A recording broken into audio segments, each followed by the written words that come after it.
कौरवों और पांडवों के बीच हुआ महाभारत का युद्ध सदियों से चर्चा में रहा है। जमीन और राज्य को लेकर हुई इस आर पार की लड़ाई में कई खून के रिश्ते ताक पर रख दिए गए। युद्ध भूमि में किसी ने अपने भाइयों का वध किया तो किसी ने अपने गुरुओं का।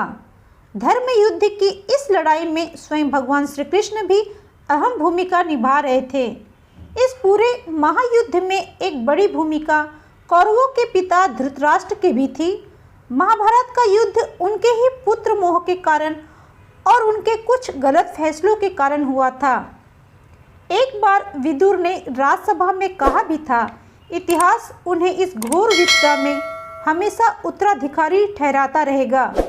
महाभारत का युद्ध कुरुक्षेत्र में 15 दिनों तक चला। इस युद्ध में सैकड़ों की जानें गई। अहंकार से चूर सभी कौरव भाई मारे गए और धर्म का साथ रहने के कारण पांडव की जीत हुई। पर महाभारत युद्ध के बाद धृतराष्ट्र और उनकी पत्नी गांधारी का क्या हुआ, ये हर कोई जानना चाहता है। तो चलिए हम आपको बताते हैं।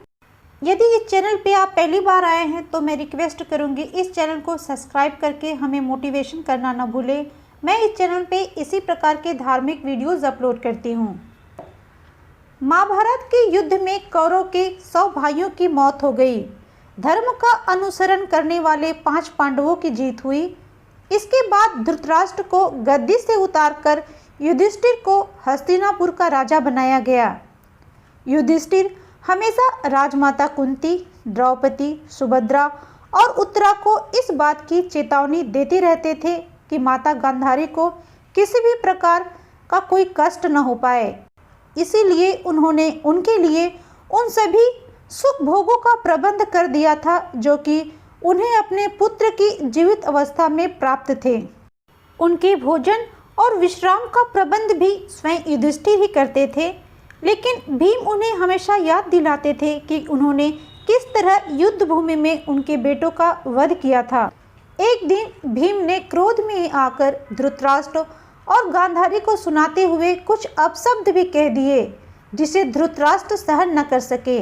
तब धृतराष्ट्र ने महाराज युधिष्ठिर से कहा, बेटा 15 वर्षों से तुम्हारे रक्षण में रहकर हमने बड़े आनंद पूर्वक जीवन व्यतीत किया है।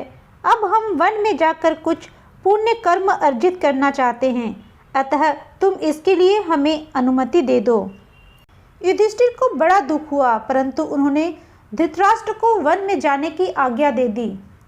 अगली कार्तिक पूर्णिमा के दिन धृतराष्ट्र और गांधारी वन गमन के लिए निकले। तब देवी कुंती ने भी गांधारी के साथ वन जाकर तपस्या करने का निश्चय किया। पांडवों के मनाने के बाद भी देवी कुंती नहीं मानी। धृतराष्ट्र, गांधारी, देवी कुंती के साथ साथ संजय भी तपस्या करने वन चले गए। वन में जाकर सभी घोर तपस्या करने लगे। उनके सिर पर बड़ी बड़ी जटाएं हो गई। लगभग 3 वर्ष बिताने के बाद एक दिन धृतराष्ट्र गंगा में स्नान करने गए, लेकिन उनके जाते ही वन में आग लग गई।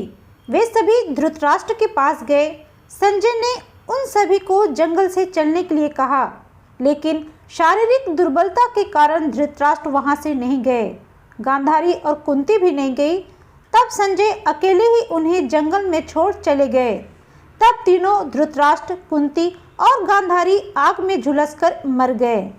जब नारद जी ने जाकर युधिष्ठिर से तीनों के परलोक गमन का समाचार सुनाया, तब चारों ओर हाहाकार मच गया। इसके बाद युधिष्ठिर ने अपने परिवार सहित गंगा तट पर जाकर धृतराष्ट्र, गांधारी और माता कुंती को श्रद्धांजलि दी और श्राद्ध किया। दोस्तों, धृतराष्ट्र, गांधारी और माता कुंती से जुड़ी ये जानकारी आपको कैसी लगी? क्या आप इसे पहले से जानते थे? कमेंट्स में ज़रूर बताइएगा। यदि आप इस चैनल पे पहली बार आए हैं तो मैं रिक्वेस्ट करूंगी प्लीज़ मेरे चैनल को सब्सक्राइब ज़रूर कर लें।